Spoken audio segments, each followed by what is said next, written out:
Bonjour mes chers taureaux, je vous remercie de me retrouver pour cette guidance amoureuse trimestrielle qui va nous permettre d'aborder les 3 mois qui nous séparent de la fin de l'année, à savoir octobre, novembre et décembre de 2021. Ce tirage s'adresse aussi bien aux personnes célibataires que celles en couple ou encore celles convoitant quelqu'un en particulier. Alors nous allons avoir des éléments d'information sur les fondements même de votre situation amoureuse et sentimentale avec cette première ligne. La deuxième ligne va quant à elle permettre d'introduire des éléments d'information prédictifs, à savoir qu'est-ce qui va se passer vraiment clairement sur le trimestre qui vient. Et là, on va avoir une carte qui fait office de synthèse, de conseil pour le trimestre qui vient. Donc la première énergie que nous avons, c'est la carte du 4 de denier. Le 4 de denier, c'est toujours une invitation à essayer d'étudier à quoi on pourrait s'accrocher, mais qui n'est plus aujourd'hui valable pour nous. C'est le 4 de denier, la paire de charentaises, entre guillemets, quelquefois. C'est-à-dire qu'on est habitué à notre célibat, on est habitué à cette relation un peu claudicante, c'est-à-dire qu'elle est pas, elle nous convient plus. À une époque, il y avait une certaine richesse, mais aujourd'hui, bon, elle s'est franchement appauvrie. C'est plus parce que ça nous offre une sécurité ou une assise. Mais il y a aussi avec le 4 de denier de s'accrocher à ce que l'on connaît, à ce que l'on possède, en se disant que c'est notre trésor, alors qu'en réalité, il y a d'autres aventures et d'autres trésors qui nous attendent. Parce que le 4 de denier nous met toujours un peu au défi de regarder un peu à quoi on s'accroche comme ça sur le plan sentimental et dont on ferait peut-être mieux de se passer. Hein, ce 4 de denier, il est suivi par l'énergie du 9 de bâton. Oups, le 9 de bâton, c'est une carte qui va nous parler de essayer de se protéger ou de se défendre. Ça peut être aussi quelqu'un qui a hissé comme ça quelques murailles infranchissables pour se protéger et on essaye de s'accrocher à cette relation alors que la personne continue à conserver une distance entre nous et elle et ça peut être un petit peu éprouvant de se dire ok, ça n'aboutira jamais parce que sur ce point-là l'autre marque un point d'honneur à ne pas aller plus loin, hein. Il établit une vraie protection, une vraie défense à ce sujet et dans le cadre d'une relation existante, hein, on a quelqu'un qui va faire preuve de résistance au changement à qui on va devoir faire face, mais ça peut vous concerner et il est intéressant aussi de regarder à quoi on s'accroche comme ça et à quelle attitude et comportement, parce qu'on pourrait nous-mêmes édifier des murailles sans s'en rendre compte. On pense se protéger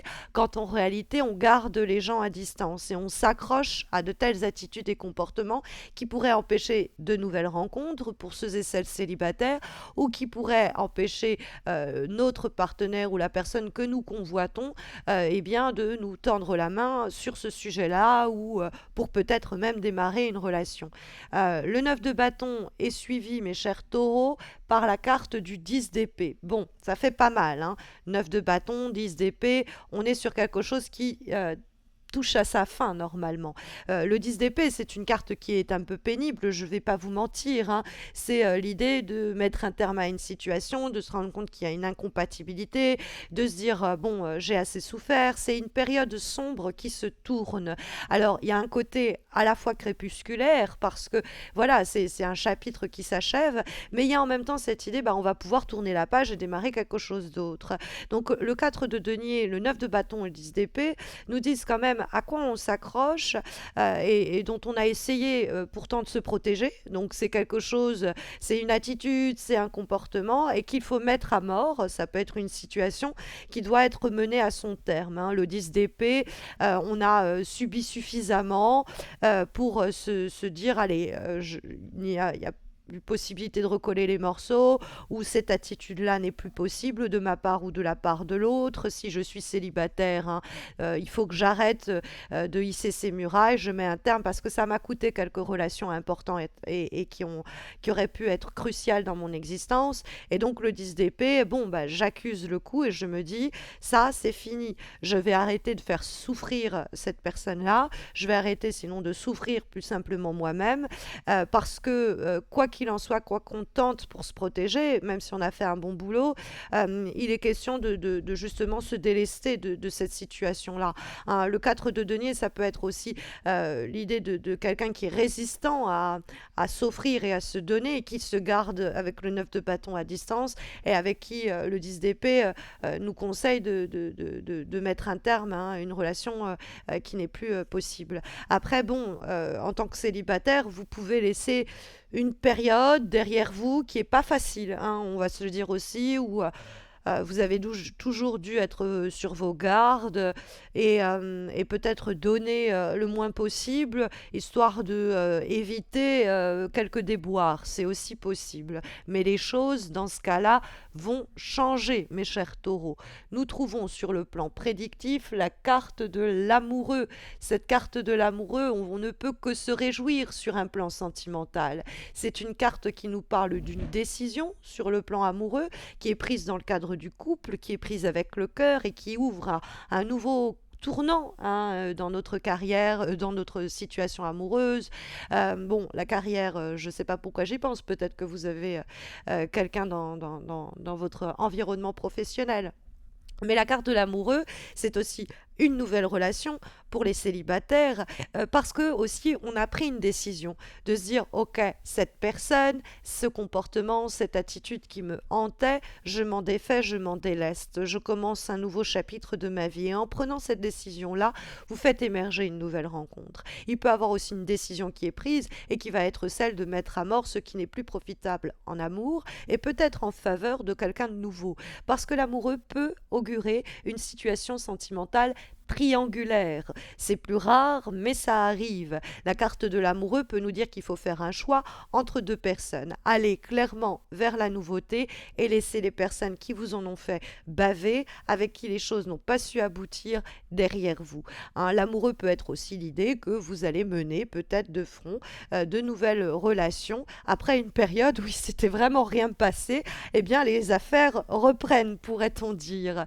Nous trouvons ensuite, eh bien, la carte de l'as de bâton. Alors autant vous dire, mes chers taureaux, que l'amoureux et l'as de bâton, c'est quand même un super combo. Hein. Ce sont deux lames qui nous parlent alors d'amour, hein, de désir, à l'unisson. Hein. L'as de bâton a un symbole assez phallique qui peut éventuellement nous parler d'un rapport sexuel, et ma foi alors très fécond, parce qu'on n'est pas simplement sur la sexualité, on va être également sur l'idée que avec ce rapprochement-là, eh bien, il y a une nouvelle relation qui émerge, très clairement. Un l'as de bâton, c'est aussi un symbole de procréation. Alors, pour ceux et celles en couple, vous pourriez prendre la décision de créer quelque chose ensemble, voire de procréer. Et l'as de bâton amène un feu, une intensité, ma foi, qui va vous emporter. Hein. Donc, on peut prendre parce que ça, c'est prendre une décision avec le cœur, et ça, c'est passer à l'action. Donc, ensemble, on décide de tenter l'aventure ensemble. Et donc, on se rapproche sur un plan charnel. Ensemble, dans un couple déjà existant, on se dit, ok, allez, on se lance, on prend cette initiative, on décide d'avoir un enfant éventuellement, ou de créer ensemble quelque chose. Bref, il y a une action forte, hein, qui est menée. Donc, c'est vrai que c'est un combo, ma foi, qui est très, très lumineux et qui annonce des péripéties amoureuses fortes et hautes en couleur. Et bienvenue, parce que ça tranche très fortement avec les énergies qu'on a ici. Hein. Autant vous dire que c'est jour et la nuit. Donc peut-être que vous êtes prise ou pris entre deux feux, peut-être deux éventualités amoureuses si vous n'êtes pas en couple et que vous êtes célibataire, et que vous vous interrogez, il y a vraiment une situation, il n'y a pas... il y en a une qui est possible et qui se fait, puis il y a l'autre qu'il faut laisser tomber, parce qu'on a à la fois un 9 et un 10 qui nous amènent vers la fin, et on a un as qui émerge à nouveau. Donc le 10 d'épée, c'est aussi une libération, hein, c'est ce qu'on pourrait comprendre, et qui est mise au profit d'un nouveau départ amoureux. Donc il y a peut-être aussi l'idée qu'on s'accrochait à certains comportements, on avait certaines résistances au changement pour se protéger, et on met un terme à cela dans le couple, on prend du coup une décision à deux, et ça permet de faire émerger une nouvelle intensité, un nouveau projet, un nouveau départ que l'as de bâton va encourager. Et comme dernière énergie, nous avons la carte du 7 de bâton. Le 7 de bâton, bon, ça fait quand même une majorité de bâtons dans votre tirage. On sent qu'il va falloir agir ou réagir hein, pour les mois à venir. Et le 7 de bâton, c'est s'affirmer. C'est prendre les rênes d'une situation et en prendre le contrôle pour la diriger là où on veut qu'elle aille. C'est donner une direction claire à une relation. Ça y est, on s'est décidé de mettre un terme à cet état-là un peu éprouvant ou cette relation-là. C'est-à-dire que j'étais célibataire et j'essayais de me protéger d'éventuelles rencontres parce qu'on m'avait fait mal. Et là, il y a quelque chose qui émerge qui m'emporte. Hein. De toute façon, il n'est plus question de se protéger. Mais en revanche, dans cette vague qui nous emporte, avec le 7 de bâton, on va essayer quand même de s'affirmer. Il n'est pas question simplement d'être là un peu, allez, je me laisse porter. Le 7 de bâton, il sait ce qu'il veut. Donc même dans un élan comme ça, un nouveau départ, il en est peut-être des fois responsable. Vous pourriez être la personne qui prend la décision, vous pourriez être celle qui fait la rencontre, c'est-à-dire qui fait avancer les choses, puisque l'as de bâton, il nous parle aussi d'être comment on est à l'origine d'initiative aussi, hein, on provoque les choses. Et le 7 de bâton, c'est pour s'affirmer dans un projet, pour affirmer une relation et pour l'intensifier aussi, parce que 7 de bâton, il y a du feu. Et il y a l'idée comme si on... on militait pour cette relation, pour ce projet, on s'en donnait au fond les moyens. Donc vous avez les clés, si on peut dire de cette façon-là, dans le cadre de cette guidance pour ce trimestre qui vient, de faire émerger cet amoureux, cet as de bâton, et ça annonce de grandes aventures pour la suite, c'est-à-dire pour le trimestre suivant, le début d'année 2022. Et donc c'est à la condition, par contre, de faire ce deuil-là, hein, ça on l'aura compris. Voilà en tout cas les conseils pardon, et les recommandations que les cartes vous délivrent pour le trimestre à venir, en espérant que ça saura vous guider au mieux. Mais vous savez, il y a également les horoscopes mensuels sur ma chaîne, YouTube toujours, que vous pouvez consulter pour plus de précision chaque mois. Et puis, il y a aussi les guidances hebdomadaires qui se trouvent sur mes pages Insta et Facebook. N'hésitez pas à m'y retrouver, vous avez le lien en descriptif de cette vidéo. Et donc, chaque semaine, je poste une guidance. Donc, n'hésitez pas non plus à laisser un commentaire sous cette vidéo, à liker cette vidéo, à vous abonner, hein, et tout cela en même temps pour m'encourager et me motiver à poursuivre ces guidances trimestrielles amoureuses parce que les horoscopes me prennent déjà énormément de temps et que du coup, il me faut être motivé et savoir si ça vous parle, si ça vous plaît pour pouvoir continuer tout au long de 2022. En tout cas, je vous retrouve très vite pour les prochains horoscopes et je vous dis d'ici là, eh bien, à très vite. Prenez bien soin de vous, mes chers taureaux.